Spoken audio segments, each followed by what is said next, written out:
What's up, Raider Nation? Welcome to TRU Raider Podcast. I'm your host, TRU Raider. Now, we got this news that just broke about Raiders GM John Spytek in the pre-draft press conference, basically saying that he's a believer in taking running backs high in the draft.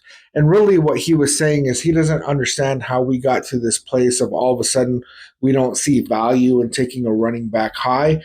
And I got to tell you guys, man, there's a whole lot of different reasons why he might do something like this.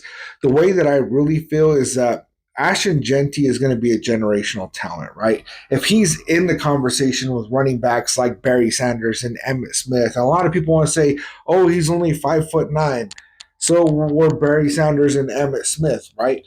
But just besides that, if you look at like the other players that a lot of people in Raider Nation are saying that we should draft at number 6, people are saying Shedeur Sanders and sit him for 2 years. I see value in that. But to have somebody that's not even going to impact your team for the next 2 years, taking that pick number 6, when you have a generational talent like Ashton Genty, I don't really like that, right? And then if you look at, Membao or T-Mac, like, these other players that we could take at number 6 kind of aren't really going to be the kind of difference makers that Ashton Genty could be, right? And so if we really look at it, it's probably in the Raiders' best interest to take a running back. You have a running back, come into this team and being able to just absolutely be a difference maker right off the bat.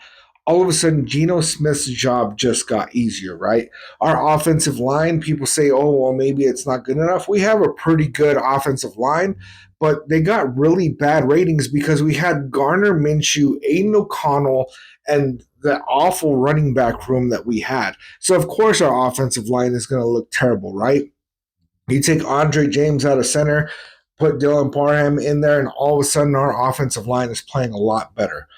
And, it's kind of weird that John Spytek, being a guy who's so intentional with his words, that he would do something like accidentally show his cards during this pre-draft press conference with 6 days left until the draft on that maybe he might be looking to get Ashton Genty. I mean, already, all these mock drafts are saying that Ashton Genty is going to go to us. And so there's already a lot of speculation on that. But it's kind of weird that he would just kind of say something like this. It makes me wonder, is he trying to see if teams are going to be willing to try and call us to trade to that way they could get Ashton Genty instead? Maybe they really are attached to trading back, and so they're really trying to see what the market is for this number 6 overall pick. Because really, there could be a lot of good things that could come from trading back. Honestly, I'd rather just get Ashton Genty. But also, one of the things that this could do is kind of signal to teams like, hey, the Raiders are kind of serious about taking Ashton Genty. If we want him, we're going to have to jump in front of them and trade with the Jaguars or the Patriots. And that would be interesting, right? If he is intentionally in a position where he's trying to get them to trade in front of us to do something like that, it could be that there's another player that he thinks is not going to fall far enough that he's hoping that a team will trade up in front of us to get Ashton Genty. That way, that player could fall down the board just a little bit more. That could be a Travis Hunter. That could be an Abdul Carter.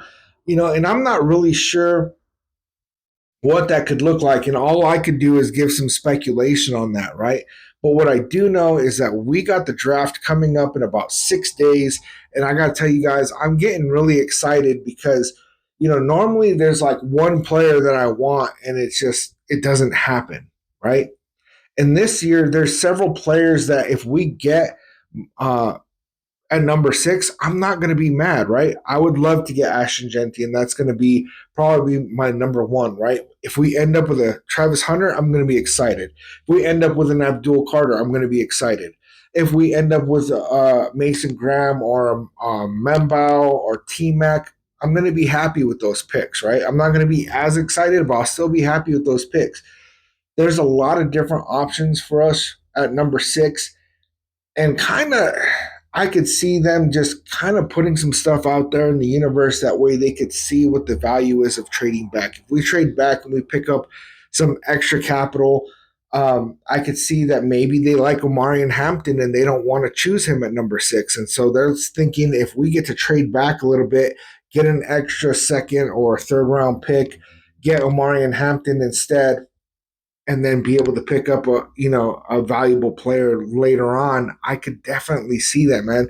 This is a deep running back class, and even though it's a deep running back class, I don't think that we should be limited to just thinking that like, oh, well, it's so deep, we should take a running back in the second or the third.